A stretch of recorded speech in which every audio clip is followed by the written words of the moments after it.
양지 바른 곳에 고풍스러운 한옥들이 모여있는 이곳은 화순군 능주면에 있는 햇살 마을인데요.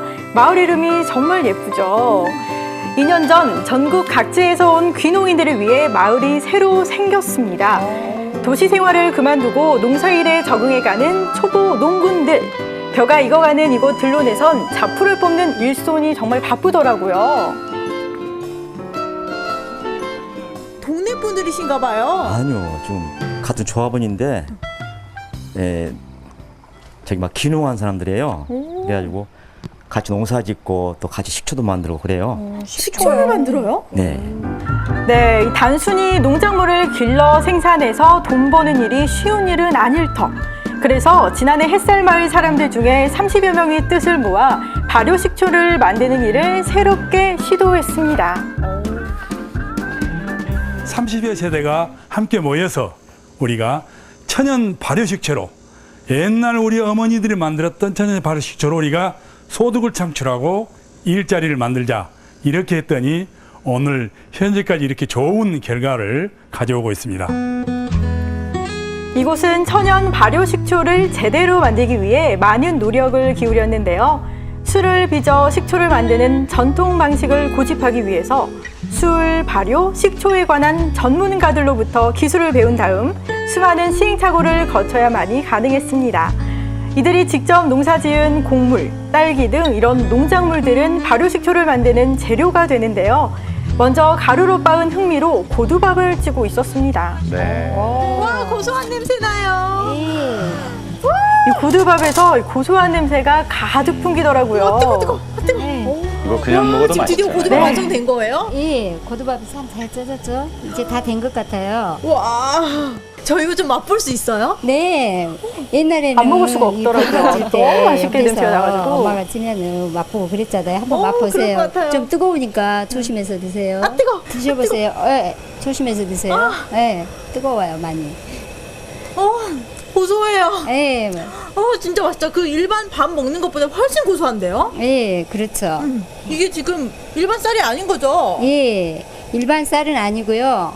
검정쌀이잖아요. 네. 근데 이게 검정쌀뿐만 아니라 현미가 들어간 찹쌀이에요. 검정 찹쌀 현미라서 몸에 더 좋겠어요. 네, 맞습니다. 이 건강에 이로운 식초를 만들기 위해서 품질 좋은 검정 찹쌀 현미를 사용한 건데요.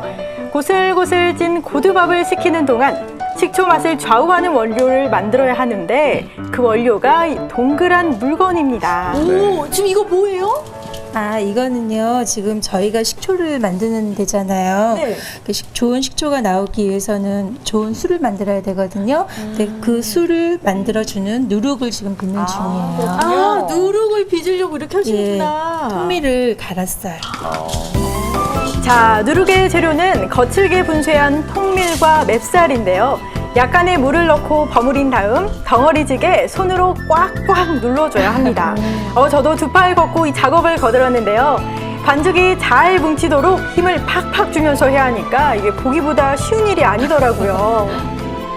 이렇게 만든 덩어리들을 이 깨끗한 천이 깔린 동그란 틀에 넣고 버선을 신은 발로 밟아주는데요. 와, 옛날 방식 같네요. 네, 전통 신기하네요. 방식이에요.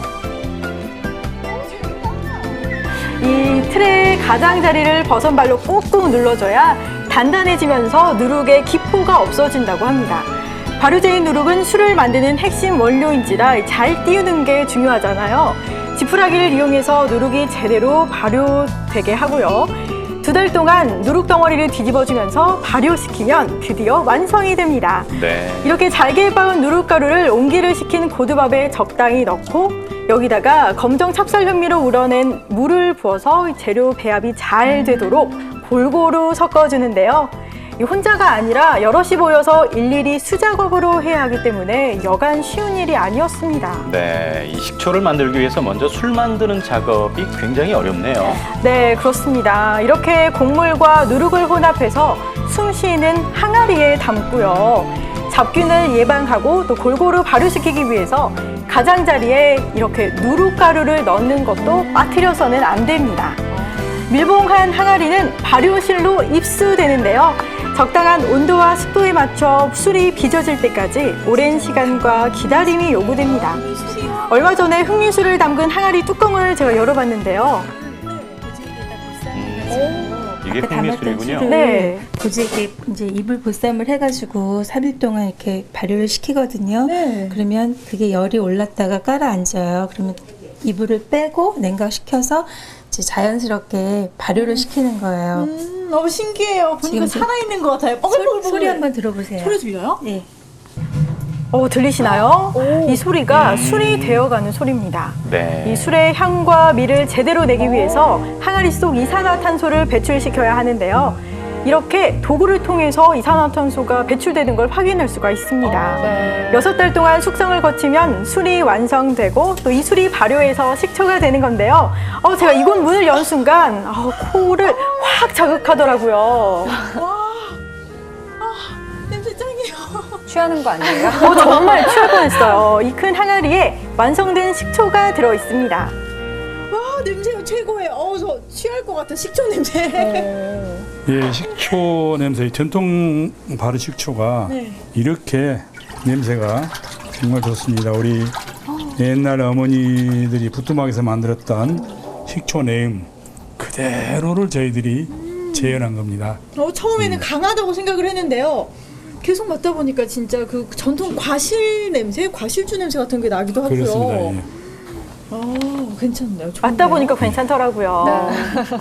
네, 이 붉은 빛이 도는 이 식초는 딸기로 만든 식초입니다. 그럼 이렇게 전통 방식으로 만든 식초는 우리 보통 먹는 식초랑 어떻게 다른가요? 예, 우리처럼 술을 빚어서 만든 식초를 천연 발효 식초라고 하는데요.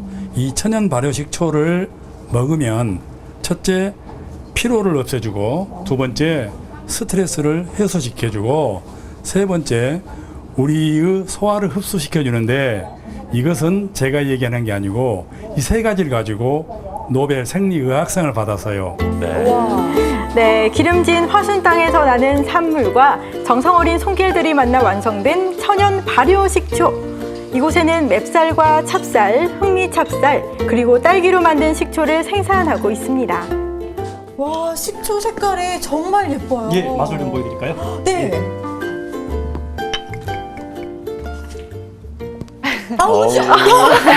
아시겠죠? 식초니까. 네. 신데 우리 이상한 일반 식초 말고 이런 건 약간 건강한 맛이라 해야 되나요? 예. 건강한 신맛이에요. 저희 식초는 맛있는 식초로 네네. 저희들이 지향을 하기 때문에 그 산도보다 맛있는 식초로 저희들이 만들고 있습니다. 맛있게 만들고 있습니다. 아이들도 잘 먹을 수 있을 것 같은데 이 식초는 그러면 뭐 반응이 뜨거울 것 같은데요? 예, 지금 저희들이 5월부터 생산을 해서 판매자한테 소비자에까지 가게 돼 있는데 3, 4개월 동안 저희들이 약 한 8천에서 한 1억 원 가량 매출을 올렸습니다. 예. 네, 맛있는 천연 발효 식초를 만들기 위해 이들은 끊임없이 연구하고 노력하는데요. 최근에 새로운 식초 개발을 위해 시도하는 재료는 이 화순의 대표 특산물인 파프리카입니다. 파프리카로 식초도 만들어요? 네, 그렇습니다. 좀 신기하죠? 네. 지역의 산물들을 이용해 발효 식초로 개발할 수 있는 가능성이 참 많은데요. 귀농인들이 똘똘 뭉쳐서 만든 천연 발효 식초가 새로운 소득이 되고 또 더불어 잘 사는 농촌을 만들 수 있기에 이들에게는 신바람을 불어넣고 있습니다.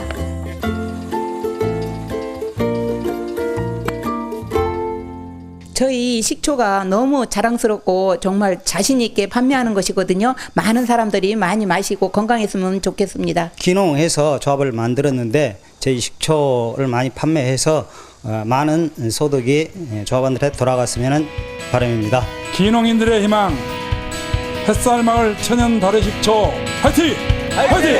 햇살마을의 귀농인들이 도전한 천연 발효 식초가 빛나는 햇살처럼 희망이 되길 바랍니다.